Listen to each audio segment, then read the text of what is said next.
नमस्कार मेरे प्यारे दोस्तों, एजुकेट भारत पे मैं आपका स्वागत करती हूँ। फ्रेंड्स, जैसा कि आप जानते हैं सी टेट की तैयारी हम कर रहे हैं, तो सी टेट के सेकंड पेपर में सामाजिक विज्ञान के पेपर जो है ये 60 मार्क्स का पेपर आता है और आप सभी पूछते हैं कि हम इसमें क्या पढ़ें। तो मैं आपको बता दूं 40 मार्क्स का जो होता है हिस्ट्री, उसके बाद ज्योग्राफी और पॉलिटी, ये 40 मार्क्स में सभी को मिलाकर सभी टॉपिक से आता है। और उसके बाद जो 20 मार्क्स का बचता है वो है पेडागोजी। पेडागोजी में आप हिस्ट्री को पढ़ाने का उद्देश्य क्या है, या मैप का उपयोग हम क्यों करते हैं, हिस्ट्री में चित्रों का प्रयोग क्यों करते हैं, इस तरह के क्वेश्चंस आते हैं। तो इसको ज्यादा आपको टेंशन लेने की जरूरत नहीं। इसको करने के लिए आपको करना क्या होगा, केवल 10 साल के पेपर को आप सॉल्व कर ले, आपके 20 मार्क्स आ जाएंगे। रह गई बात आपके 40 मार्क्स की हिस्ट्री, ज्योग्राफी और पॉलिटी की, एनसीईआरटी की जो पुस्तक है 6 to 8 की, उसको आप पढ़ लीजिए। आपको ज्यादा किसी पुस्तक को लेने की जरूरत नहीं है। चलिए आज हम शुरू करते हैं अपना प्रैक्टिस सेट। दिल्ली सल्तनत में इक्ता प्रणाली का मुख्य उद्देश्य क्या था? फ्रेंड, जब तक हम ऑप्शंस को पढ़ेंगे तब तक आप भी आंसर दीजिएगा। भूमि का निजी स्वामित्व, बी सैनिकों को वेतन कम देना, सी किसानों पर कर घटाना, डी व्यापार को बढ़ावा देना। सैनिकों को वेतन देना। इक्ता प्रणाली के तहत अधिकारियों को राजस्व का अधिकार दिया जाता था ताकि वे सैनिकों को वेतन दे सकें। इल्तुतमिश ने अपने शासन को वैधता दिलाने के लिए किससे मान्यता प्राप्त की? ए चंगेज खान, बी अब्बासी खलीफा, सी मंगोल सरदार, डी तुर्क सरदार। अब्बासी खलीफा। इल्तुतमिश ने अब्बासी खलीफा से मान्यता लेकर दिल्ली सल्तनत को धार्मिक वैधता दी। चालीसा का संबंध किससे था? ए धार्मिक विद्वान, बी व्यापारिक संघ, सी तुर्की अमीरों का समूह, डी सैनिक दल। तुर्की अमीरों का समूह। चालीसा जो 40 तुर्की अमीरों का प्रभावशाली समूह था जो सुल्तानों की शक्ति को नियंत्रित करता था। अलाउद्दीन खिलजी की बाजार नियंत्रण नीति का मुख्य उद्देश्य क्या था? ए व्यापार बढ़ाना, बी सैनिकों को कम वेतन देना, सी महंगाई नियंत्रित करना, डी किसानों को लाभ देना। महंगाई नियंत्रित करना। कम वेतन में भी सैनिकों का जीवन चल सके, इसीलिए अलाउद्दीन खिलजी ने कीमतों पर नियंत्रण रखने का प्रयास किया। तुगलक वंश का वह शासक कौन था जिसने राजधानी बदलने का प्रयोग किया? ए गयासुद्दीन तुगलक, बी फिरोज शाह तुगलक, सी मोहम्मद बिन तुगलक, सी नसीरुद्दीन। मोहम्मद बिन तुगलक ने दिल्ली से दौलताबाद अपनी राजधानी को स्थानांतरित किया। फ्रेंड्स, अब तक जो क्वेश्चंस हमने किए वो दिल्ली सल्तनत से संबंधित थे, लेकिन अब हमारे क्वेश्चंस का टॉपिक बदल गया। वो है Mughal period.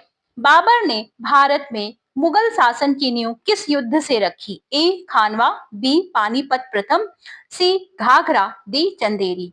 Option number B सही है, पानीपत प्रथम। 1526 में पानीपत के प्रथम युद्ध में इब्राहिम लोदी को हराकर मुगल शासन शुरू हुआ। अकबर की धार्मिक नीति सुलह ए कुल का अर्थ क्या है? ए एक धर्म को बढ़ावा, बी धार्मिक कर, सी सभी धर्मों के प्रति सहिष्णुता, डी धर्म परिवर्तन। सभी धर्मों के प्रति सहिष्णुता। सुलह ए कुल का मतलब था सभी धर्मों के प्रति सम्मान। मनसबदारी व्यवस्था का मुख्य उद्देश्य क्या था? ए भूमि वितरण, बी प्रशासनिक नियंत्रण, सी सैन्य और प्रशासनिक संगठन, डी धार्मिक सुधार। सैन्य और प्रशासनिक संगठन। मनसबदारी से सैनिक व प्रशासनिक पदों को नियंत्रित किया जाता था। दीन ए इलाही की स्थापना किसने की? ए बाबर, बी हुमायूं, सी अकबर, डी जहांगीर। अकबर ने विभिन्न धर्मों के सिद्धांतों को मिलाकर एक धर्म चलाया जिसका नाम था दीन ए इलाही। जहांगीर के शासनकाल की प्रमुख विशेषता क्या थी? ए विस्तारवादी नीति, बी न्याय व्यवस्था, सी धार्मिक कट्टरता, डी कृषि सुधार। ऑप्शन नंबर बी सही है, न्याय व्यवस्था। जहांगीर की न्याय की जंजीर के लिए फेमस था। वहां पर उनके दरबार में न्याय की जंजीर लगी होती थी। जब भी किसी को न्याय की जरूरत पड़ती तो इस जंजीर को खींचता और घंटी बजनी स्टार्ट हो जाती, जो राजा तक पहुंच जाती थी, जिसकी आवाज। शाहजहां का शासन किसके लिए जाना जाता है? ए धार्मिक सुधार, बी स्थापत्य कला, सी प्रशासनिक प्रयोग, डी कर व्यवस्था। स्थापत्य कला। ताजमहल और लाल किला जो है ये शाहजहां के स्थापत्य कला के प्रेम को दर्शाते हैं। औरंगजेब की नीति का सबसे बड़ा प्रभाव क्या पड़ा? ए व्यापार वृद्धि, बी धार्मिक असंतोष, सी सांस्कृतिक समन्वय, डी प्रशासनिक मजबूती। धार्मिक असंतोष। धार्मिक कठोरता से उसके साम्राज्य में असंतोष बड़ी तेजी से बढ़ा। फ्रेंड्स, हमने टॉपिक वाइज कवर करने का प्रयास किया प्रैक्टिस सेट में, और ये जो दोनों टॉपिक अभी आपने पढ़े वो बहुत ही महत्वपूर्ण है। अब तीसरा टॉपिक है भारतीय राष्ट्रीय आंदोलन। तो चलिए हम भारतीय राष्ट्रीय आंदोलन के क्वेश्चंस को भी देख लेते हैं। 1857 के विद्रोह को प्रथम स्वतंत्रता संग्राम किसने कहा? ए महात्मा गांधी, बी सुभाष चंद्र बोस, सी Vinayak Damodar Savarkar, D Lala Lajpat Rai. Option number C सही है, विनायक दामोदर सावरकर। सावरकर जी ने इसे राष्ट्रीय स्वतंत्रता आंदोलन के रूप में देखा। 1857 के आंदोलन में नेतृत्व का स्वरूप कैसा था? ए केंद्रीय नेतृत्व, बी क्षेत्रीय नेतृत्व, सी एकल नेता, डी विदेशी नेतृत्व। ऑप्शन नंबर बी सही है, क्षेत्रीय नेतृत्व। यह आंदोलन विभिन्न क्षेत्रों में अलग अलग नेताओं द्वारा संचालित किया गया था। भारतीय राष्ट्रीय कांग्रेस की स्थापना किस उद्देश्य से हुई थी? ए सशस्त्र संघर्ष, बी प्रशासनिक सुधार, सी राजनीतिक मंच प्रदान करना, डी धार्मिक आंदोलन। ऑप्शन नंबर सी सही है, राजनीतिक मंच प्रदान करना। कांग्रेस एक राजनीतिक मंच के रूप में शुरू हुई थी। बंग भंग के विरोध में कौन सा आंदोलन प्रारंभ हुआ? ए असहयोग आंदोलन, बी स्वदेशी, सी भारत छोड़ो, डी खिलाफत। स्वदेशी आंदोलन। स्वदेशी आंदोलन ब्रिटिश नीति के विरोध में था। गांधी जी ने भारत में पहली बार सत्याग्रह कहाँ किया? ए चंपारण, बी खेड़ा, सी अहमदाबाद, डी बारदोली। चंपारण। चंपारण सत्याग्रह नील किसानों से जुड़ा हुआ था। असहयोग आंदोलन स्थगित क्यों किया गया? ए ब्रिटिश नीति, बी नेतृत्व की कमी, सी हिंसक घटना, डी आर्थिक संकट। ऑप्शन नंबर सी सही है, चौरी चौरा नाम की जगह पर, गोरखपुर में यह जगह है, और यहाँ पर हिंसक घटना हो गई थी जिस कारण यह आंदोलन वापस ले लिया गया। सविनय अवज्ञा आंदोलन की शुरुआत किस घटना से हुई? ए नमक कानून, बी रॉलेट एक्ट, सी जालियांवाला बाग, डी बंग भंग। नमक कानून। नमक सत्याग्रह इसके केंद्र में था और इसी से सविनय अवज्ञा आंदोलन की शुरुआत हो जाती है। भारत छोड़ो आंदोलन का नारा क्या था? ए पूर्ण स्वराज, बी करो या मरो, सी इंकलाब जिंदाबाद, डी वंदे मातरम। भारत छोड़ो आंदोलन में गांधी जी ने नारा दिया करो या मरो। ध्यान रखिएगा फ्रेंड्स, ये नारा है गांधी जी का, और उन्होंने इस आंदोलन की तीव्रता को जो दर्शाता है ये नारा। संविधान सभा का गठन किस योजना के तहत हुआ? A Mountbatten, B cabinet mission, C Simon, D Cripps.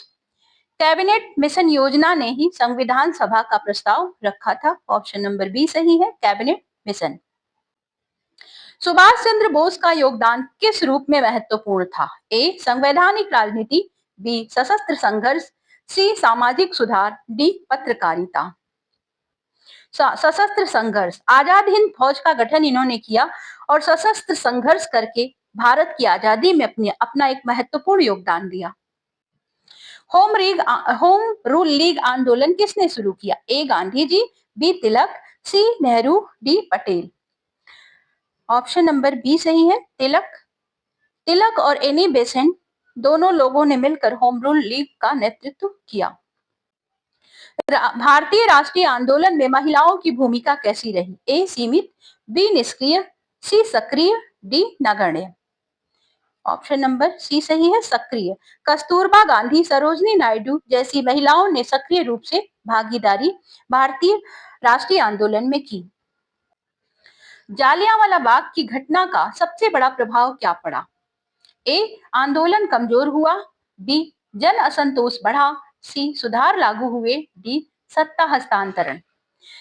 Option number B सही है, जन असंतोष बढ़ा। इस घटना से जनता का ब्रिटिश शासन से विश्वास टूट गया। खिलाफत आंदोलन का मुख्य उद्देश्य क्या था? ए भारत की स्वतंत्रता, बी तुर्की रक्षा, सी खलीफा का समर्थन, डी धार्मिक सुधार। यह आंदोलन अपनी खलीफा की जो स्वतंत्रता थी उसको सत्ता को बचाने से जुड़ा हुआ ये आंदोलन था। भारतीय राष्ट्रीय आंदोलन की प्रकृति कैसी थी? ए केवल राजनीतिक, बी सामाजिक, सी बहुआयामी, डी क्षेत्रीय। बहुआयामी, इसमें राजनीतिक, सामाजिक और आर्थिक सभी पहलू शामिल थे। नमक सत्याग्रह का प्रतीकात्मक महत्व क्या था? ए कर व्यवस्था, बी जन भागीदारी, सी औद्योगिक विकास, डी विदेश नीति। जन भागीदारी, साधारण जनता को ये जो आंदोलन था इसके द्वारा आंदोलन से जोड़ने का माध्यम बनाया गया, क्योंकि नमक जो था ये आम जनता भी इस्तेमाल करती है। भारतीय स्वतंत्रता आंदोलन में प्रेस की भूमिका कैसी थी? ए निष्क्रिय, बी नकारात्मक, सी जागरूकता फैलाने वाली, सी डी सीमित। ऑप्शन नंबर सी सही है, जागरूकता फैलाने वाली। अखबारों ने राष्ट्रीय चेतना फैलाने में महत्वपूर्ण भूमिका निभाई। 1942 के आंदोलन की विशेषता क्या थी? ए संवैधानिक सुधार, बी जन आंदोलन, सी सीमित भागीदारी, डी विदेशी समर्थन। जन आंदोलन, भारत छोड़ो आंदोलन एक व्यापक जन आंदोलन था। प्यारे दोस्तों, अगर आपको वीडियो पसंद आ रही हो तो हमें एक लाइक जरूर दें। मोटिवेशन के लिए चैनल को सब्सक्राइब भी कर लीजिए। कांग्रेस के उदारवादी नेताओं का मुख्य तरीका क्या था? ए सशस्त्र संघर्ष, बी हिंसक आंदोलन, सी संवैधानिक मांग, डी बहिष्कार। संवैधानिक मांग, उदारवादी जो थे इसमें कांग्रेस दो भागों में बट चुकी थी, गर्म दल और नरम दल। ये जो उदारवादी नेता थे वो चाहते थे संवैधानिक तरीकों से ही हम भारत को आजादी दिलाएं। स्वराज की मांग पहली बार किस अधिवेशन में की गई? A Lahore, B Calcutta, C Surat, D Karachi. Option number B सही है, कलकत्ता। 1906 के कलकत्ता के अधिवेशन में पहली बार स्वराज की बात उठी। भारतीय राष्ट्रीय आंदोलन में किसानों की भूमिका कैसी रही? ए सीमित, बी निष्क्रिय, सी निर्णायक, डी अप्रासंगिक।